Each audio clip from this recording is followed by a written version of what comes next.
Hello, welcome back to From Soft Serve. This is like my third time recording this. I've lost footage and whatever, so we're just gonna redo it. This is the Q&A video, so I'm gonna play Dark Souls and then also answer the questions that you guys left in the comments of a post and then also one of the videos. And I felt like this might be the correct way of doing it instead of just my face looking at the camera answering them. I don't think that'd be super interesting. So this is much preferable. Okay, let's get a night going on, and then I'll edit the questions onto the screen. Ooh, I want a fat. I want a tiny head. Let's go very slim. Let's give me some more advantages here. Commoner, shaved. Yeah, there you go. I'm a thin dude. That's fair. All right, let's start the game. Let's skip the cutscene. We know the lore. We got it. Cute, cute. We got our little sun coming in. It's looking good. All right, let me grab my dungeon cell key. So the first question is from Zavasi Guerra. I'm gonna butcher everyone's name. Don't worry about it. Although there's like quite a few questions here, so I'm gonna put up the first portion of it. It seems like the current plan is to finish the DS remaster mod first. Which mod do you think will be the next one, DS2 or DS3? Do you think all the experience you're gaining with DS remaster will help you make the development of the mods of DS2 and 3 faster? Not really. Well, so okay, I guess the first question is, will it be DS2 or DS3? I think probably finishing up DS3 as that. I have a pre-existing mod for that I did update a few days ago, but yeah, I probably need to finish up like a first pass of that. I am talking with someone on Discord who has experience modifying the GParam files because that's how DS3 operates. Where Demon Souls in DS1, you can change most of that stuff in DS Map Studio. Well, all of it, and it's pretty easy.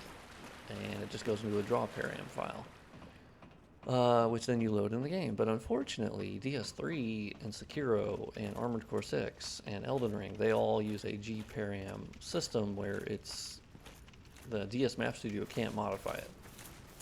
And so if you want to make bigger changes, like I make with DS1 and Demon Souls, like with adding dynamic shadows, well, you can add dynamic shadows easily in DS Map Studio, but like when you want to edit the shadow render distance, I'm assuming, and some time of day and some of the more complex changes, and like SSAO and reflections and a lot of those really cool things, you just can't really do in DS Map Studio. You can admittedly add more things to be rendered in the reflections.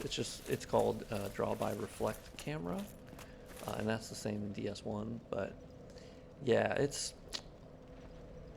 I don't know. It's different. So help make the development? Not really. Unfortunately, they're pretty different. I think what I've learned is persistence, and so that's been really helpful. Like I am very persistent. So, and with DS1, there's always been solutions to things when I thought that there weren't. And so, yeah, I'll bring that forward for sure. And the same kind of goes for DS2, where like DS2 operates differently from any of the other ones. And so it wasn't super applicable to the other games. It was somewhat applicable to DS3 in the way that you can move point lights around pretty easily, and like that was manageable, so that was nice. But a lot of it is very different. And DS2 has almost wholly unique draw params, and just parameter files for everything. It has the most parameter files, or param banks, or IDs, whatever you want to call them, of any FromSoft game. Like there is just, well, I mean, I can't say that about everything, but specifically of the Souls games, my God, there's a file for literally every function, it seems. It's crazy. So it's a little daunting. But I need to get more into that as well. The next portion is, have you thought about modding other FromSoft games like Sekiro or even Armored Core 6? I suppose that you mod DS games because they are some of your favorite games and the ones that you're most passionate about. But it also seems that you enjoy the act of modding the games, true? Do you think you will continue making mods after finishing the DS mods? Yes, 100%. I will definitely be moving on to Elden Ring specifically, as that's more in my wheelhouse and it's more of what I'm interested in. I love Sekiro, I do.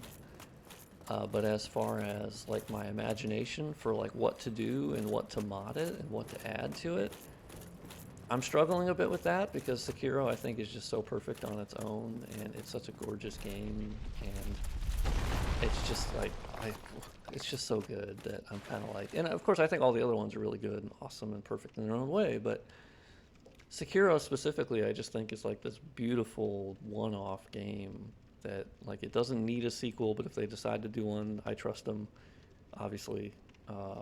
But it's just beautiful. It didn't get DLC really. It got like a boss rush kind of thing, but it's just such a beautiful game. And so I do struggle with like, because it already has dynamic shadows basically everywhere. I looked into that, and it really does. So that's not something I can really mess with. But I did get a message from a guy who created a visual style like overhaul mod for it, and it looks awesome. Modified like volumetric fog and time of day and bloom. So I guess there are some things to do, but like then again, I'm like, I don't know. He already did it, so I don't feel like I need to do it. But I do need to learn how to mod the newer style games. Armored Core 6, I am enjoying a lot playing as just a fan, you know, since I haven't played an Armored Core game since the PS1, I want to say.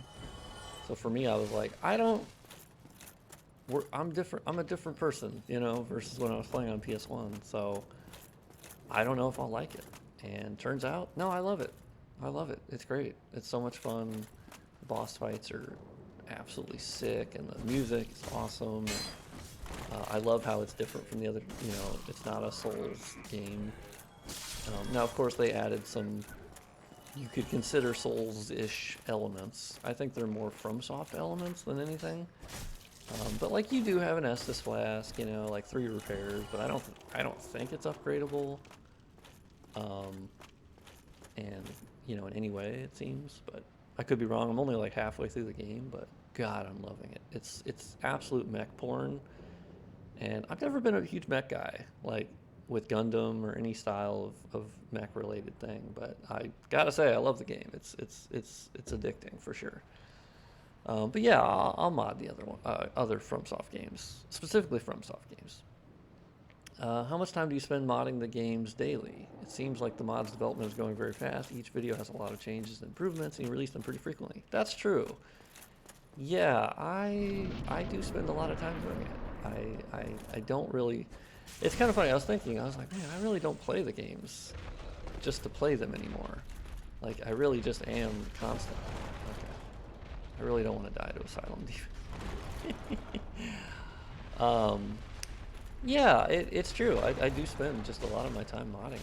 And I think it's because I find it fun. There's a part of my lizard brain that I've always actually been really into, like even in real life, improving things. So like when I used to work in retail, that was one of my most fun things I would do, is do a planogram in an aisle, and I would, you know, it'd look way better and cleaner, and people could find their items quicker, and, you know, etc. And so it turns out, yeah, that's applicable to other areas of my life. And modding is, specifically visual modding, is definitely that, where I'm so enjoying, you know, quote unquote, improving things, that if I can make them better or increase surface detail or the lighting that you get or how the shadows look.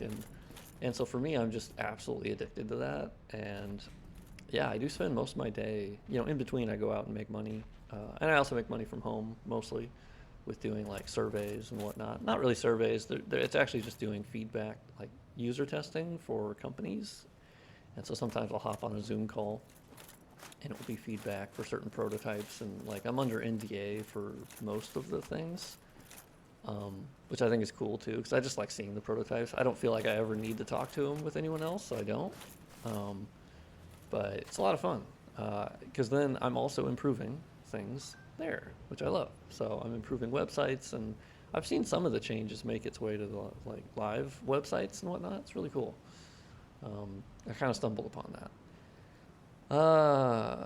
Yeah. How have you ever felt burned out by modding one game? What did you do in those moments? Mod another game, take a break. Yeah, I mean, every once in a while I'll take a day off, 2 days off, just kind of like, all right, I won't mod them. Well, to be fair, I still kind of, I still tinker. I just don't make a video or anything. I kind of go, okay. And yeah, commonly, that's what I used to do is switch between the games pretty often. Like I'd be like, oh, let me go over to Demon Souls. Let me go make a mod there. Or keep working on the mod. And yeah, it's something I still kind of do every once in a while, where I pop into DS2 and go, let me goof around for a little bit, and then I don't end up actually changing anything. I just kind of meander, and then I go, okay, back to Dark Souls 1. Dark Souls 1 has certainly held my attention more, and I think that's down to I keep finding new things and new developments and learning new skills with modding Dark Souls 1. And it's been incredibly rewarding, and I think there's a lot of work to be done. And so that's, I think, partially why I've kept with Dark Souls 1 for as long as I have, is that I feel like I'm in the zone, you know? I don't want to lose the certain, like, agility that I have right now, because modding the games are quite different in many ways. And so with this one, I feel like my time is currently best spent in Dark Souls 1, because I do think I'm finding just really awesome things to do and improve. And so I just feel like I'm going to keep doing that until somehow, someday, I just go, I'm done, which I don't think will happen. The next question is from Barry Herbers 6090, or 6090. You think the crispness and detail of dynamic shadow maps makes up for the loss of bounce that comes from real light maps you're replacing, assuming Dark Souls 1 light maps actually bounce lighting? Or is it more of a what-if fun experiment? I mean, it started out as definitely a what-if fun experiment, where I was like, I don't know if this is worth it. I don't think this is going to work at all. And so much trial and error, and I went, oh, okay, actually it does work. And it's really just discovering all of the different functions and way that this game operates and how the engine functions. And yeah, and as for like the baked lighting, it mostly isn't bounce lighting. It is usually just rough approximations of what the shadows were going to be. Like, I'm sure in their internal tool, they have a way of seeing like what the dynamic shadowing would be, potentially. And it depends, but commonly that's how they'll do it, where they actually, like, game developers will render the actual shadows and then go, oh, okay, so that's how it looks. Let's bake those. And so they're just permanent for like the environmental stuff. Obviously the dynamic stuff, you don't want to bake stuff because, well, it would stay there if you destroyed a barrel, and that would look really bad. But commonly, yeah, like that's one of the really awesome techniques that are still used today. Like Jedi Survivor, you know, a really recent game, actually relied on baked lighting quite a bit, baked GI, and because it's really smart in a lot of cases. Like, it is performant, because there's a lot of cases where you don't need that to be dynamic. You just don't.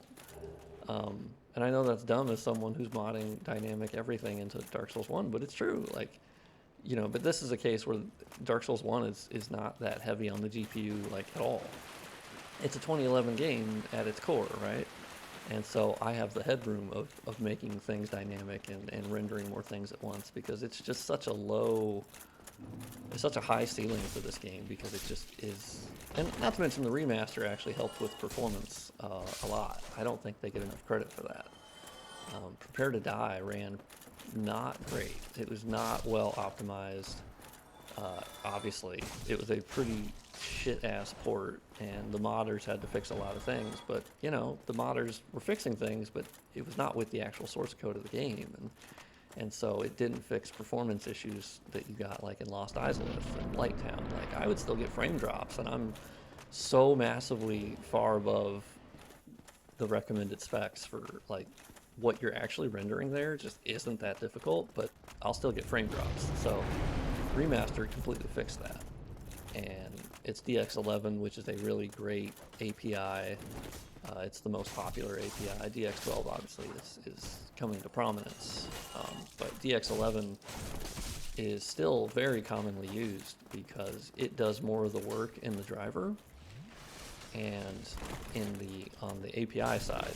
Then DX12 gives more freedom to developers to essentially fine-tune things and handle their own performance. And there are obviously really good gains from that if you use it effectively.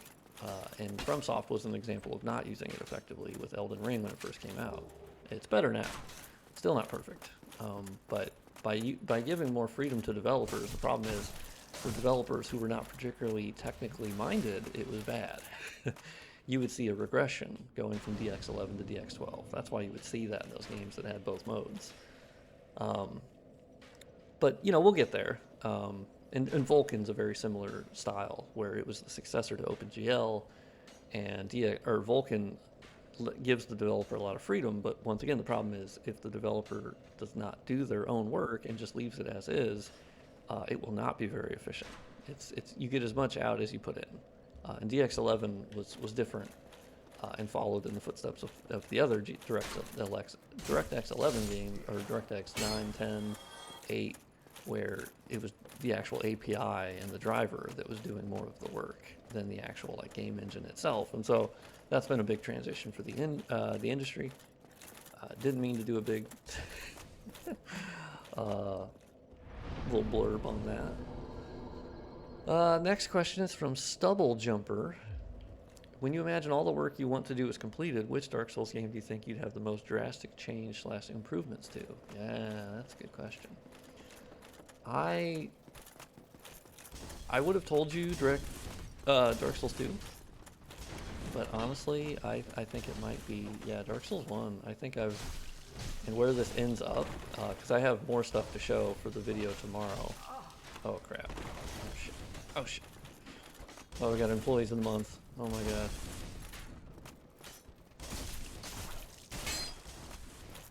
Oh, no, you don't. Oh my god. Okay, y'all are more horny than you normally are. I don't know what's going on here. I don't like it. There we go. Jeez. Oh my god. That's what I love about Dark Souls 1, is like no matter how much I play it, I can still get myself into shitty situations. I think that's the brilliance of this game. Above any of the other ones, I think, honestly. I think Dark Souls 1 is the most replayable for me. Well, the first half. I really love the first half, and I love the second half, but not as much as the first half. And I think that's a pretty common sentiment. The second half, they obviously got rushed, and I don't feel it's as good. But obviously we're talking like a 20 out of 10 game, so... I think Dark Souls 1, I think I've made a lot of changes and will continue to make more changes. There's a video coming out tomorrow that I'm messing with the reflectivity on surfaces and specular detail and armor reflections and big updates. Big updates. So Dark Souls 1 is getting a lot of love, and man, there was a lot of work that Q-Lock could have done when they did the remaster, and they just didn't. I thought I could avoid it. I've done the jump skip on the barrel, but not this time. Ooh, I haven't gotten the gold pine resin, but that's fine. We don't need the gold pine resin. That's for newbies. We don't need that. Go out here. Let's get past the jabronis. I gotta remember to drink my coffee. Next question is from MHMDBU504. I'm just gonna spell out the names. That way I won't mess them up. Are you done with DS mod or DS2 modding? If not, what do you plan to do next with it? No, I'm definitely not done with DS2 modding. It's just I'm definitely loving the DS1 modding experience. There's just so much to be gained in every area of the game that Damn, you chose to. This is what I love about the enemy AI. Let me take a second to just talk about that, because I've come up here so many times, obviously playing this game just endless amounts of times, and the fact that I've never seen them do specifically that, where usually they either both try to shoot me or one tries to shoot me, or they move back or they don't move towards me. But having one just sort of like bum rush me a little bit, that's new.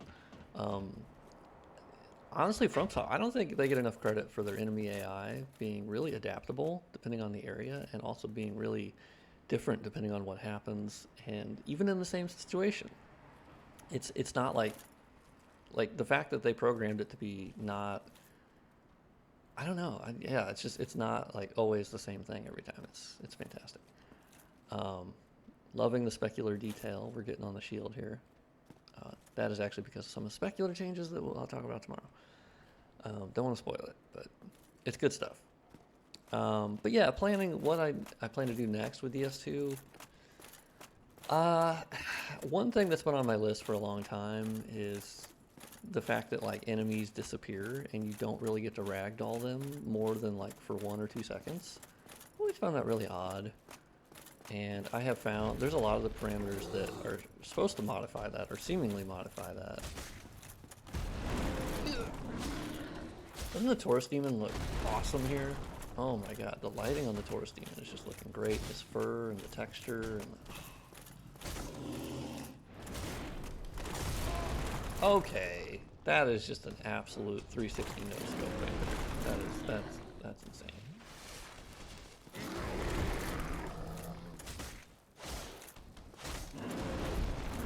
Ooh, I definitely ran out of stamina on that one.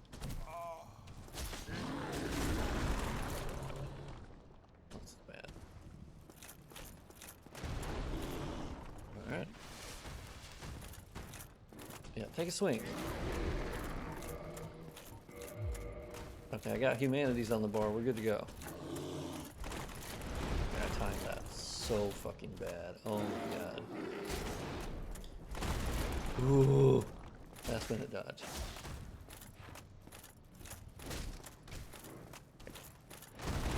No heal on this one. Oh, please don't hit me. Okay. Woo. Okay. I want to see if I can get him to jump off. That's always fun.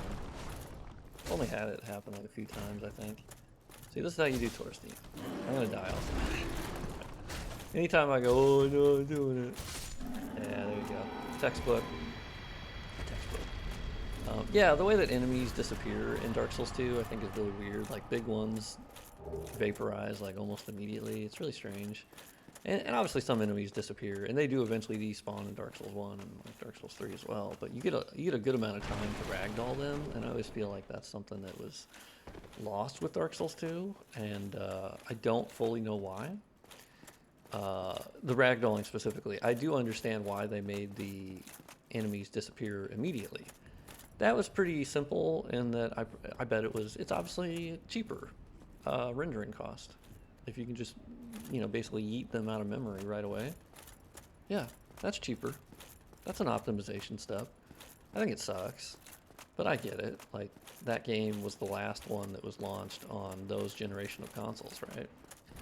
And it obviously was using a different rendering and game engine to a point, and they had to make some drastic steps, I think, to get it to run effectively. And that's why they stripped out so much of the lighting, which was just a real shame. It was just a real shame. But yeah, so I do, I don't know. I do think that, I feel bad for those developers. I think they had a pretty rough time getting that game to launch. And, there's some, obviously they didn't want to scrap everything they were working on, but yeah.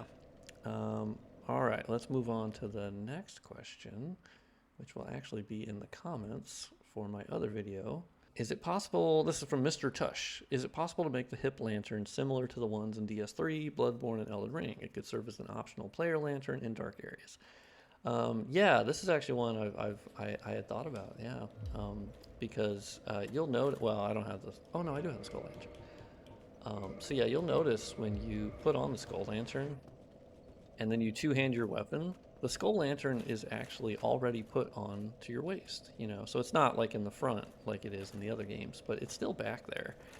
And I wonder, I know that there has to be a way, right?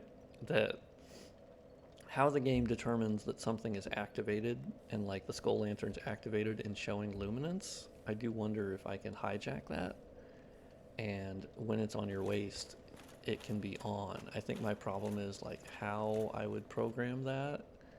I think it'd be difficult to be like how it is in Elden Ring, like where you turn it on or off, you know? I I don't know. That might be a bridge too far. But yeah, I am really curious by that. I'm very curious in how that functions. Because that'd be really awesome. I think that'd be something that would be kind of the best middle ground, you know? Next question is Osnafa underscore underscore. What are your plans after finishing all of your Dark Souls mods? I kind of answered this before, but that's okay. I mean, for the Dark Souls series, I think obviously there's Elden Ring, Sekiro, Armored Core 6. I do want to sort of look at. I have looked at the textures for Armored Core 6. Now that we have a tool that can unpack those archives, because obviously they're the same archives and like compression formats and whatnot as the other games, but they had a little bit, you know, they had quirks here and there that made it to where you couldn't unpack them with like Yabber or Witchy B&D.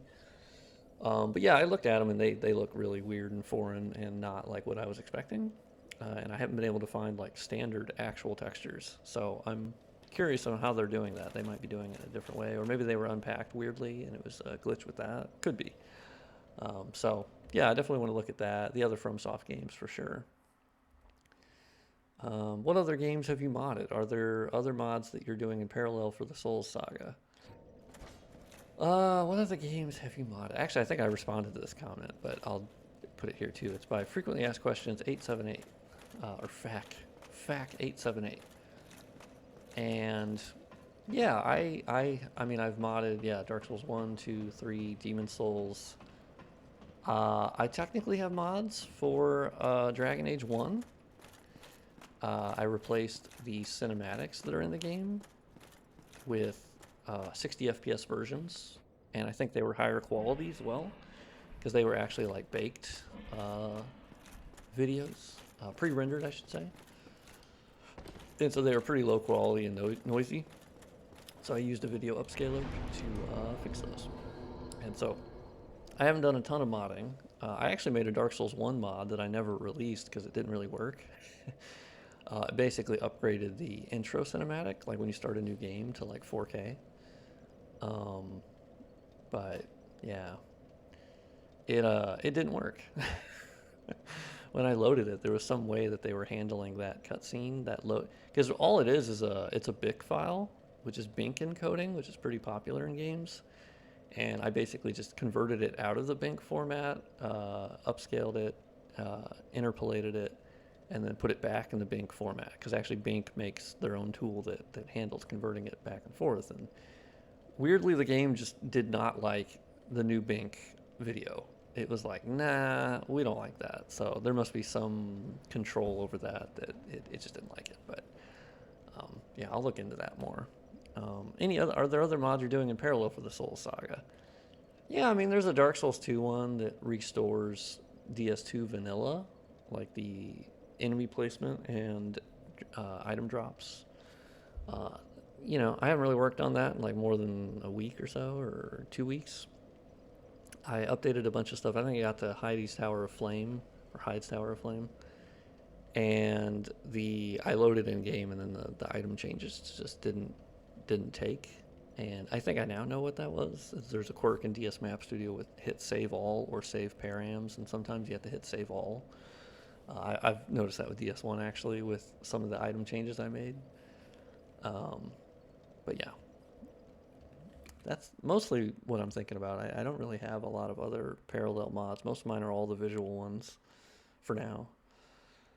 Next question is by YouTube, I think. That's probably wrong. What are the best video and text resources that you recommend studying to learn Dark Souls modding, especially adding and modifying maps to Dark Souls 2 and 3? Yeah, I'll link some in the description. There was a video series by Grimcook, can't say their name, but they're a legend in the DS modding community, and they had a wonderful, like, I think right now it's like up to 3 or 4 videos that sort of was like your initial things to learn modding Dark Souls 1 specifically, but it could be applicable to others and just sort of the workflow a little bit with like the file formats. Really useful. Also, his voice was really calming. Other than that, I Googled just a lot of videos. So I'll try to remember some. A lot of it has been from like text resources. There is the Dark Souls modding wiki, which I'll link as well, like wiki.something.modding.dark souls or something like that. And there's a lot of tutorials there. There's the list of tools. There's so much. I also recommend joining the server name Discord. It's literally called like !server name Discord. And it's great. Yeah, that's where all the Souls modding people basically hang out, and you can ask questions and like, hey, how do I do this? And how do I move that? And I would personally look up videos on getting started with DS Map Studio. I should probably make one because that's the program I recommend starting with, honestly. And yeah, DS Map Studio is the perfect starting point because that's the program where you can move stuff very easily, and I think the user interface is actually really well designed. And yeah, it's just it's a delightful program, and that was my starting point in Dark Souls modding. And yeah, so I'll link some below. And then the next question is from FGVJGRFEK. How did you get into modding in the first place? That's kind of what was related to the other one. I got into modding. I had done some Dragon Age modding, light modding, years ago, and then I didn't do anything past that. And then for Dark Souls specifically, I had obviously installed mods for these games previously, right? In my playthroughs on PC, and easy peasy. And so that got me, the base knowledge of like installing mods, the file system a little bit, just a little bit. And then I found DS2 Lighting Engine, and it kind of blew my mind. And I learned that like, oh, okay, they have a Discord. I'll join the Discord. And I ended up making a video about DS2 Lighting Engine. And the makers of DS2 Lighting Engine were like, oh, that was really awesome. We really enjoyed that. And so, oh no. All right, don't hate me. Don't hate me because I'm beautiful. Ooh. Okay, I didn't get the tail. Don't be like that. Don't be like that. Don't be like that. Ooh. Okay, he hopped. It's great. Yeah, no, I joined that. I made a video on this channel here, and then that kind of got it started. I think I made another video on something, and then the creator of the mod was talking about, oh, we're gonna make a texture replacement module, so you can start replacing textures. And I went, oh, by the way, I was like, oh, I have experience with AI upscaling in the past, and so then that led me to like, all right, let me look into the textures and how do I do that, and then I got the beta build where it allowed me to dump the textures. And so I started going around the game world dumping the textures, upgrading the textures. And this is pre like DS Map Studio. I hadn't even touched that. And then I was like, okay, cool, I'm doing the texture mod. What if I download DS Map Studio? And I'll just figure that out. And I ended up learning how that functioned. And I started with a grass mod for DS2 just by adding more grass. And then I learned, I was like, oh crap, I can do a lot more than this. I'm now learning how to do the other things. So I'm gonna add shadows. And then that burgeoned into the DS2 like visual overhaul. And then I was like, I'll try DS1 and then DS3 and then so I couldn't stop. But that was the starting point. This was DS2 Lighting Engine. Okay, how many parries is this gonna take? This is pretty risky bisky. Let's see. Hey, can you not do that move? That move sucks, dog. Yeah, keep doing that move. I parry you so I can drink my coffee. That's the real reason. Alright, we're the parry king. Not really. I only can parry well in DS1. Okay, well, I didn't expect the velocity on that hit, to be honest.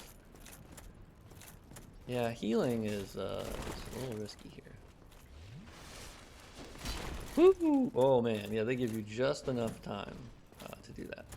But yeah, the parry timing in DS1 I can definitely do. I've never been good at parrying in any of the other games, basically. Oh man, I'm gonna circle around this guy. That was kind of obviously the big thing you could do in Demon Souls. In Dark Souls 1 is just circle around him a lot. And they of course fixed that in the later games. They were like, yeah, we know your bitch asses are just circling around the enemies. We're not gonna let you do that for every game. Miyazaki be watching the streams, he knows. Well, now I'm being an idiot, so I'm gonna stop doing that.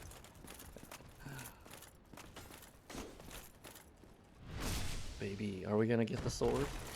Are we gonna get the... No, we're not. That's still cool though. That's nice. I still got the juice. I got the juice. Next question is from J Dixon 8000, which they start off with something really nice. Happy to see this channel grow. The vibe in these vids is super chill, plus your mods kick ass. Thank you so much. That's so nice. I try to have a chill vibe.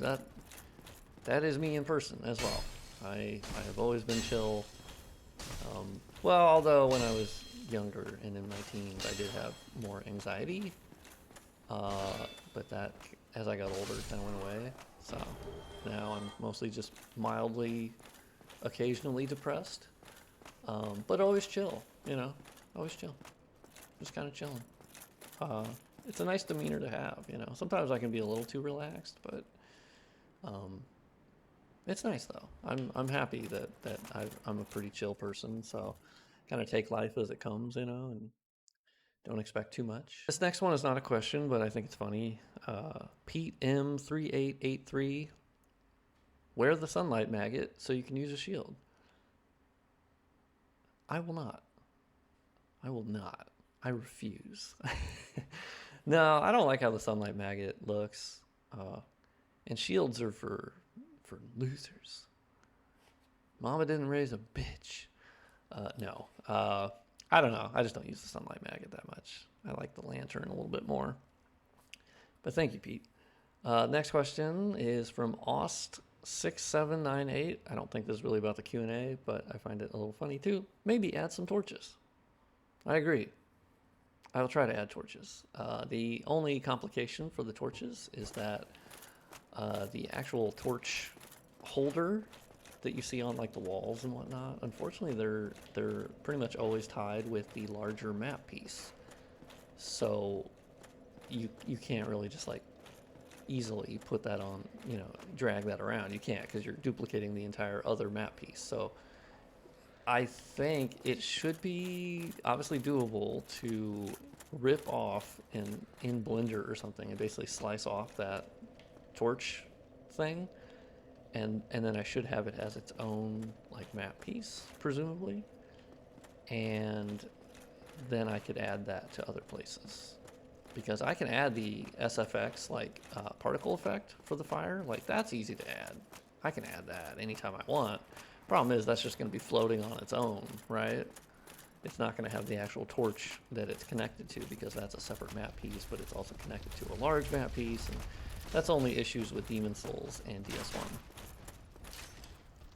Don't you dare. Don't you dare. Okay, well, I didn't actually mean to chain that together, but here we are. Oh, it's go time. Oh, shoot. Oh my god, oh, we got the whole family here. We got the 5 family. Ooh.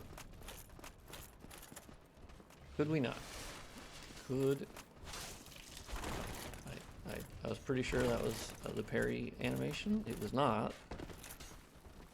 I have done no damage. If I just chain parries together, I think this is doable.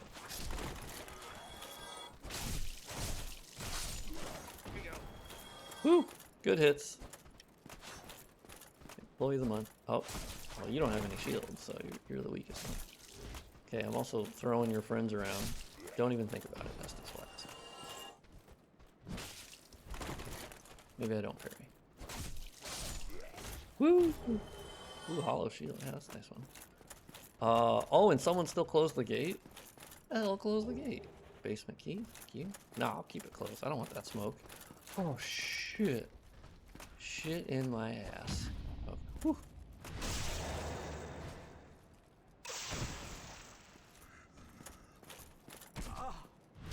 Oh, man. I love the 1-2. I love chaining it together. That's so sick. It's so cheap, but I love it. It's great. Oh, yeah. Look at the little shadow issue there. Yeah, I gotta fix that. Next question is from Balacost. Ranch or Cool Ranch? I'm assuming that's Dorito related. Probably. I don't really like either. Honestly. I know. Pretty spicy take there. I am kind of a basic bitch, and I like the standard nacho cheese flavor. I think it's really good. I don't get too crazy with the flavors there, if that makes sense. I don't know. Then again, I haven't had the Cool Ranch in quite a while, so I'm sure it's actually really good. I just haven't had it in a hot minute. Oh god. Okay. You know what? Nah. I don't need the smoke. I don't want the smoke. I don't need the smoke. I've never needed it. Never wanted it. Oh, jukes. We got the jukes. I'm gonna get to Andre. Because I think that's the last question. Hell yeah. We've done it. And the recording is still going, thank God. I think the first time the recording ended up quitting because I ran out of disk space like an idiot. I had a big recorded gameplay of like Armored Core 6, and I just was like, oh, I forgot to delete that. I didn't want to post that. So, yeah. Anyway, yeah. Thanks for watching. Thanks for all the questions. Thank you for the love and support. We made it to 1,000 subscribers. I think we're at like 1,050 now already, which is crazy. Bananas. You guys are wildin', as they say. Love you guys. And I'm excited to make more content, you know? I really like making these daily videos, you know? And they may not always be daily. It depends. Depending on what I have going on. But I've had a really good streak of making the videos in the morning, boom, editing a little bit, posting them, and then they go live, and it's been really nice, you know? It's a nice cadence for my day, and then after that I can kind of work on modding, and then that goes into the next video, and it's a symbiotic relationship between the modding and the videos that's been really productive for me, honestly. Like, I don't think I'd want to do this without the videos as much. Like, I think I would still do it, obviously, because I love modding the games, but I think it adds to the modding to share this with other people in the process, you know? And I'm hoping that people can also, like, from the times I show the DS Map Studio and kind of how I'm doing it and copying over the files, like, I need to do an actual, like, more tutorial videos. But I hope people are taking away some knowledge as well of, like, and maybe it enhances your own like experience with playing the game of like knowing more so behind the curtain a little bit of like how these things function and how special this game really is. In that, I think that's why I'm so fascinated with it, is that I just love, I'm so enamored with this game world. And you know, that's not a hot take or anything, obviously. It was rated as, I think it got voted by the public as the greatest game of all time, right? And it beat out some real heavy hitters. So I think that says a lot. But even if it wasn't rated as the highest game, and that's just by one popular vote in one outlet, so that doesn't really matter. And yeah, so I don't really care about the critical reception, really. I just love the game. I love all of them, and I'm so blessed that I found From Software games. So, and I found you guys and a really cool community that we're building. And so, yeah, I'm excited for that. The next video tomorrow is going to be really awesome. Added specularity on surfaces, and so reflections. well, not really reflections, but sort of the shine that you can see on surfaces at certain angles, and increased armor reflectivity based on cube maps. I'm figuring out more how they're switching to different cube maps in different parts of the map and how that functions in DS Map Studio. And so that's been really interesting. And then editing the specular texture map in Anor Londo and a lot of different things. Big alterations to Guinevere's room, and it looks fucking awesome. And so the next video is going to be a real banger. I'm really excited about it. I was so close to being like, nah, okay, I'll post that video today, and then I'll do the Q&A the next day. And I'm like, no, I can't keep pushing it off. So thank you guys for watching. Subscribe if you haven't already. Like the video, share the video with anyone you think might be interested in this style of content. And hopefully you like the format of me kind of walking around and playing the game poorly, and sometimes well, sometimes poorly, and answering questions at the same time. Like, I think that's how I'll do the Q&As in the future, because I think merging, it just makes perfect sense for a very FromSoft focused channel to do it in this style. Thank you for watching. Praise the sun, fear the old blood. My God, can we get a Bloodborne remaster at some point? Another State of Play without one. Come on, Sony. Come on, Jim Ryan. What are you doing? You're killing me, dog. You're killing me. They call it it's not copium, it's Bloodbornium. So I will leave you with Bloodbornium today, that eventually our dreams will be answered. One day. I'll see you next time.